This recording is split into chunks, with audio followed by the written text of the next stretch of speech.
그냥 오후에는 모두 발언 없이 하고 싶었는데 이미 이렇게 모두 발언 하시고 약속이 있었다 그래서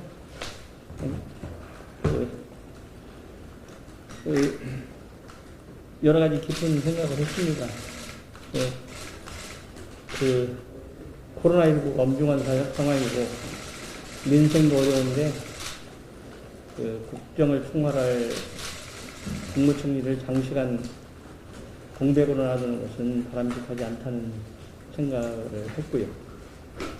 그리고 다음 주에 대통령께서 미국을 가시는데 대통령과 국무총리가 두 분 다 공석으로 있는 것은 전 국민들이 납득하기 어려울 것이라는 생각을 했습니다. 총리 임준 문제는 조속 결론이 되는 것이 옳다. 그런 생각을 가지고 있고요.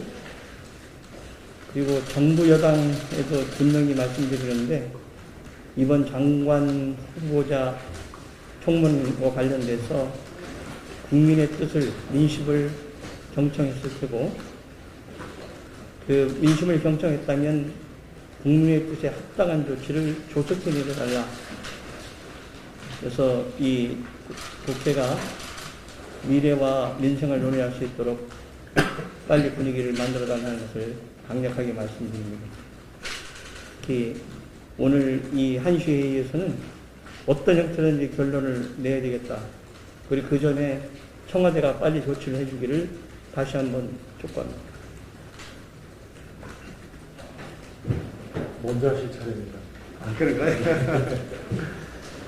사실 우리 의장께서 말씀을 주셨습니다만 그 인사와 관련된 문제는 청와대의 결단에 관련된 사항입니다. 적격한 후보, 도덕성이나 능력, 자질에 해서 문제가 없는 후보 내세웠으면 얼마든지 해결될 수 있는 문제고요.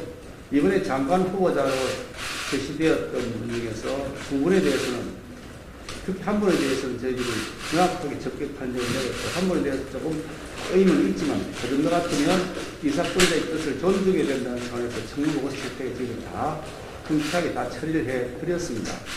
문제는 남아있는 세 분의 이 장관 후보자에 관한 것인데 이 분을 골라낸 인사권자가 바로 대통령입니다. 그러니까 대통령께서 제대로 된 인물을 내세웠으면 얼마든지 다 해결될 수 있는 일을 부도덕하다고 국민들이 다 인식하고 있고 국민이 거의 60% 되는 사람들이 장관이 돼서는 안 된다고 하는 사람을 장관을 시켜달라고 요구하고 있는 국민이기 때문에 대통령께서 이 부분에 대해서 국민의 눈높이에 맞춰서 판단하시면 되는 문제라고 저는 봅니다. 특히 국회는 대통령과 또 별개의 역할을 하는 것입니다. 대통령께서 아무리 이 사건을 가지고 본인 인내하고 싶다 하더라도 국회에서는 여당이든 야당이든 부적격자라고 판단되면 우리가 청문보고서에 부적격자라고 판단해서 여당도 야당도 똑같이 올리면 되는 것인데 여당은 대통령에게 그 결단을 이룬다 그러면 여당의 역할이 제대로 되지 않고 있는 것이다. 국회의 역할이 제대로 안 되고 있는 것이라고 생각합니다. 여당이 적격자로 판정하는 것이라고 한다면 그 의견을 공식적으로 제시하시고 우리는 부적격자로 명확하게 입장을 밝히기 때문에 그 점에 대해서는 우리의 의사를 관철시키기 위한 노력하겠다는 말씀을 드릴 수밖에 없는 것이고요.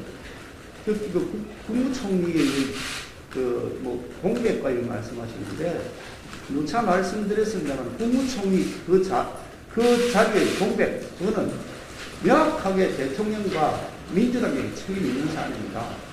정세균 총리 본인의 대권 행보 때문에 그만두신 거 아닙니까? 국회에서의 동일한 절차를 거쳐야만 차기 후임 총리가 임명되는 걸 다 알고 계신 분이 국회에서의 동의 절차를 거치지도 않은 상태에서 국회에서 동의해 줄지 않을지도 모르는 상태에서 먼저 그 직을 던져버리고 지금 대권 행보를 계속하고 있는 겁니다. 그동안 국정국익이 생겼다면 누구의 책임입니까? 앞으로 생길 모든 문제는 정세균 총리와 대통령, 인사권이 대통령의 책임이죠. 그 책임을 도리어 국민에게 뒤집어 씌워서 국민에게 그렇게 말씀하신다 그러면 정말 무책임합니다. 교통사고를 내놓고 교통사고를 낸 사람이 왜 교통사고를 당한 사람이 왜 당했느냐고 묻는 것과 똑같은 것이다. 저는 그렇게 생각하는 겁니다. 그런 면에서 이 점에 대해서는 명확하게 이사건자인 대통령의 결단이 반드시 실행되어야 된다는 생각을 하고 있습니다. 네, 의장님 이렇게 이틀 만에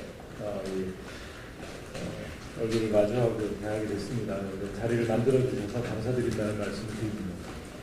근데 저는 우리 국민의힘 당이 지금 이 책임 있는 야당으로서의 역할을 방기하고 있다, 직무유기다 이런 말씀을 드리고 싶습니다.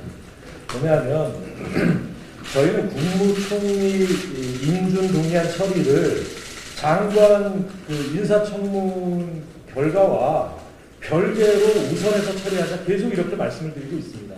그래서 월요일날 청문보고서 채택, 인사청문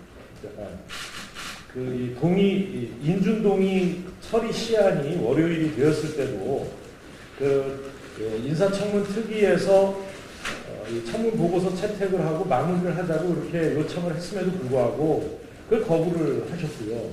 그 회의를 합의를 해놓고 일방적으로 무산을 시켰어요. 그리고 어제도 저희 의원들이 회의를 열자 이렇게 했는데 회의를 안 열어주는 겁니다. 그리고 와서 회의를 열었다가 그냥 무산시키고 가버렸어요. 오늘 또 오전에 하자라고 했는데 오늘 와서 서명수 위원장이 그냥 사내를 선포하고 갔습니다. 저희는 어제도 그렇고 오늘도 그렇고 부적격이라고 생각을 하시면 부적격한 이유를 듣고 적격이라고 생각하는 우리 당의 의원들의 청문위원들의 이 판단을 적어서 보고서를 채택해가지고 그것을 이 본회의에 올려야 되는 거 아닙니까? 그 올리는 거 안 올리고 그렇게 인사청문 보고서 채택을 못하도록 사내를 해버렸습니다. 저희는 오전에 11시에 회의를 했을 때 1시에 우리 여야 원내대표 간에 협상이 있으니까 협상이 있은 뒤에 청문보고서 채택을 할 수 있으니 정회라도 해놓고 좀 기다려달라 이런 요청을 하는데도 일방적으로 또 사내를 선포하고 나가버렸어요. 그게 뭡니까? 오늘 우리가 지금 협상을 해가지고 국무총리 인준 동의안을 처리하자 말자 아예 협상 자체를 막아버리는 거 아닙니까? 어떻게 이 코로나 국난 와중에 하루가 중요한 이런 시기에 이렇게 이 국회가 아무 일도 못하도록 발목을 확 잡아버리는 겁니까? 작년에는 여러분들 이러셨잖아요. 사회적 거리두기 그거 흔들기 내내 하셨습니다. 그 다음에 또 백신 불안하다고 백신 불안 부추기기 하셨습니다. 거기다 이제 와가지고는 행정부를 통할하고 있는 국무총리 공백 상태를 이렇게 장기화시키는 일에 이렇게 나서신다면 이거는 그야말로 국민의힘 당이 저는 이게 국민을 위한 당인지 코로나를 위한 당인지 모르겠습니다. 과도한 말씀이신데 저는 지금이라도 협의를 제가 해서 말씀을 드리고 싶은데 의장님 있는 자리에서 제가 말씀을 안 드리겠는데 말씀이 좀 과하십니다. 여든 야든 국민과 함께 가지 않는 당은 도태될 겁니다. 국민과 민심과 함께 가는 당이 국민의 신뢰를 얻는다는 말씀 다시 드리고요. 제가 지금 속보를 받았습니다. 그냥 박준영 해수부 장관 후보자 사퇴 제목만 나왔네요. 네. 당초에 우리가 오전에 회의를 하기로 했다가 1시로 연결했는데,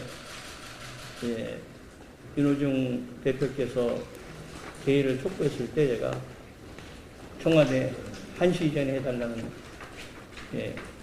요구를 했고, 그것을 윤 대표께서 청와대에 전달하시겠다고 그랬는데, 지금 막 떴습니다. 이걸 놓고 우리 토론하기로 하고요. 어떤 일이 있어도 오늘 이 자리에서 결론을 내기를 희망합니다. 예, 비공개로 회의 진행하겠습니다.